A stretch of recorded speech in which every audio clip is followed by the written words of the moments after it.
सुसायम अथ नर्मदा पुराणम 18वां अध्याय बिसल्या नदी का महात्म्य। श्री मार्कंडेय जी ने कहा, हे धर्मराज, संसार में आश्चर्यजनक ढंग से सबको मुक्ति देने वाली पापनाशिनी बिसल्या नदी की उत्पत्ति कैसे हुई, तुमसे मैं कहूँगा। अग्निदेव ब्रह्मा के मानसपुत्र हैं, जिन्हें हम बन्नी के रूप में जानते हैं। ये एक परम धार्मिक ऋषि के रूप में भी जाने जाते हैं। उन अग्निदेव की दक्ष पुत्री स्वाहा के साथ विवाह हुआ। इनके 3 पुत्र हुए, आहवन्य अग्नि, दक्षिणाग्नि, गार्हपत्य अग्नि।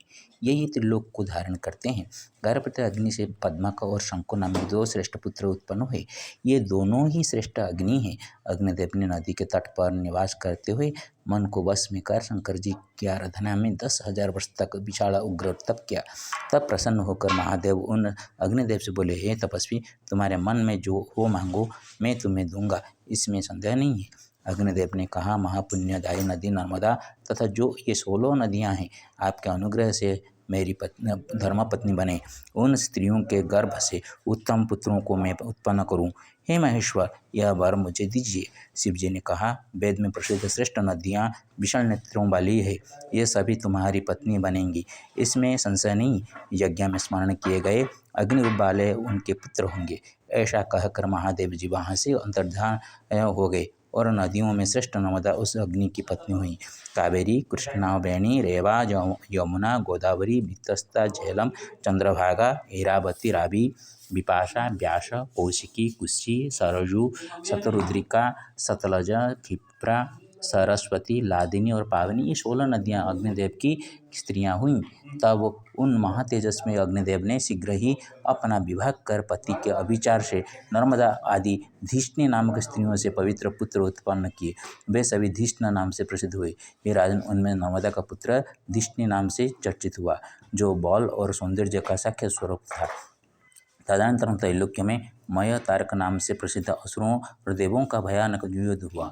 वहाँ मय और तारक दैत्यों को आगे किए हुए महाभयंकर दैत्यों के द्वारा मारे गए देवगण भयभीत हो भगवान विष्णु की शरण में गए और बोले, हे ऋषिकेश, आप इस संकट से हमारी रक्षा कीजिए और मय तारक आदि सारे दैत्यों का संहार करें। ऐसा कहे जाने पर उन भगवान विष्णु ने 10 दिशाओं को देखते हुए संग्राम में अग्नि और वायु को प्रकट होने को कहा। श्री विष्णु के बुलाने पर क्षण भर में वे उनके पास आ गए। वे दोनों ही बुद्धिमान भगवान विष्णु के आगे सावधान होकर खड़े हो गए। भगवान विष्णु ने अग्निरूप धिष्णीन्द्र से कहा, हे नर्मदा पुत्र, इन भयंकर असुरों को जला दो। ऐसा कहे जाने पर युद्ध में अग्निदेव और वायु ने मय तारक आदि सारे दैत्यों को जला डाला। जलाए जा रहे उन सभी दैत्यों ने अग्नि को अपने घेरे में ले लिया। दिव्य अलौकिक अग्नि और सूर्य के समान सैकड़ों हजारों शस्त्रों से उन्होंने अग्नि को लपेट लिया। अग्निदेव ने शस्त्र समूहों से उन भयंकर असुरों को जला डाला। तब संपूर्ण जगत वायु के थपेड़ों द्वारा व्याकुल हो गया। अग्नि की लपटों से लिपटे हुए जल रहे हजारों की संख्या में दैत्य पाताल में प्रवेश कर छिप गए। तदनंतर नर्मदा के पुत्र अग्नि कुमार की सब देवों ने पूजा की और वे सभी स्वर्ग गए। बड़े तेजस्वी अग्नियों से घिरे हुए नर्मदा के पुत्र शल्य घाव सहित शीघ्र ही माता को देखने के लिए उत्कंठित होकर नर्मदा के पास गए। शस्त्रों के घाव से युक्त आते हुए पुत्र को देखकर पुण्य जल वाली नर्मदा अत्यंत विस्मित होकर उठकर पुनः प्रेम से बहते हुए दूध से युक्त स्तनों वाली हो लिपट गई और वह शल्य सहित पुत्रों को लेकर कपिला नदी के कुंड में प्रविष्ट हो गई। उसके पापनाशक कुंड में प्रविष्ट होते ही शल्य सहित उसको क्षण भर में ही शल्य रहित कर दिया। उस कपिला के कल्याणकारी जल को पाकर धिष्णेन्द्र शल्य रहित हो गया। इसी कारण विद्वान उसे बिसल्या कहते हैं। और एकाग्र मन वाले जो भी वहाँ स्नान करते हैं, वे भी पाप रूपी शल्य से छुटकर पवित्र हो स्वर्गों को प्राप्त करते हैं।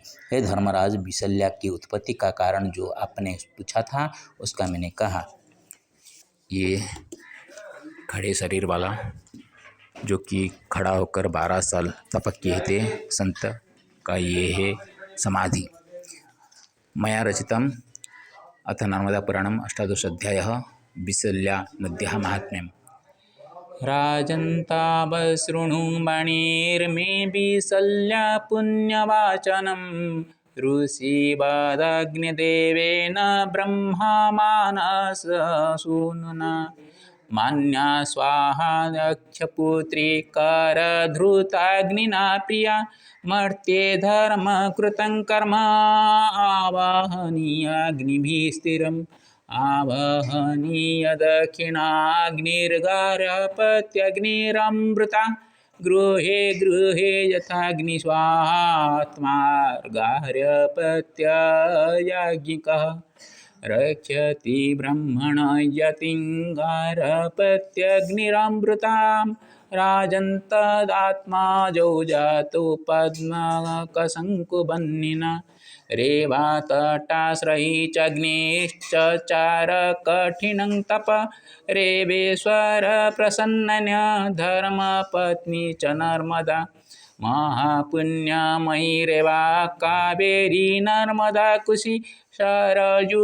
व्यासवी पाशा कृष्णवेणी च यमुना गोदावरी च बीतस्ता झेलम कौशिकी तथा सरस्वती तथा क्षिप्रा लादिनी पावनी प्रिया चंद्रभागा तथेरावत्या सतलजसुखात्मिका षोडशी शतरुद्रिक्या नद्यश्च धर्मचारिभिः विभागदग्निदेवेन धिष्णीनाम्न्यश्च संसरिताः धिष्णीनामाग्निपुत्रेण मयतारकनाशितं शल्येन व्यथितेनाग्निर्धिष्णीपुत्रसमागता नर्मदा मात्रश्रयी भूत्वा विशल्याशल्यनाशितम्। संप्रति उड़िया राजा युधिष्ठिर श्रुता होई अज राम घाट मार्कंडेय खेड़ा शरीर श्रीम संत भूमि गते भाषंती मुनि अमीय मानस पुत्र से ब्रह्मंकर जान अग्नि बनी नामे ज्ञात जक्ष प्रजापति स्वाहा कन्या साते प्रणय बंधने प्रीत घरे घरे जेहू यज्ञाग्नि जलाए गारपत्याग्नि संतक आवहनीयाग्नि दक्षिणाग्नि रूपे त्रिअग्नि अग्नि जनक गारपत्याग्निक दुई पुत्र ख्यात पद्मक शंकुनामेण 10,000 से अग्नि तपोव्रती शिव संतोषे मन नर्मदा जयमंत धर्मपत्नी मर धर्म संतानकारिणी वर देई हर कर हे कृतार्थ धर्म रौ चिरंतिनी हर आशिष रे षोडशी तट्टिनी नर्मदा रे वासे क्षिप्रा गोदावरी कुशी बितस्ता झेलम विपाशा ओ चंद्रभागा व्यास सतलज इरावती रावी सरजू शतरुद्रिका लादिनी पावनी यमुना कौशिकी कृष्णावेणी प्रियतमा सरस्वती नदी धिष्ठनामे सबू विभाग अग्निकरीण धिष्णपत्नी गर्भे धिष्णिपुत्र नाम अग्नि हुवन्ति जनम मय तारकाको असुरगणको विष्णुबळे जळायिण शल्यभेदक्षत विख्यात अग्नित मातृरेवांक पासेन स्नेहमयी माता नर्मदा पुत्रको आलिंगन करंतेन शल्यफुटाख्यत सहसा हटिन विशल्या नाम वहीन कपिला नदीर कुंडगता माता पुत्र सहित नर्मदा तेणु से धिष्णेन्द्र शल्यरहित रे स्नान रे रेवा पुण्यदा रामघाट ख्यात सीतारामवास ठिया होई तपश्चर्य करीन तपस्वी खेड़ा शरीर से नाम रे नाम आश्चर्य। ये खेड़ा शरीर संत महाराजाय नमो नमः। ओम राम घाट नर्मदेश्वराय नमो नमः। ओम नमो नर्मदेश्वराय।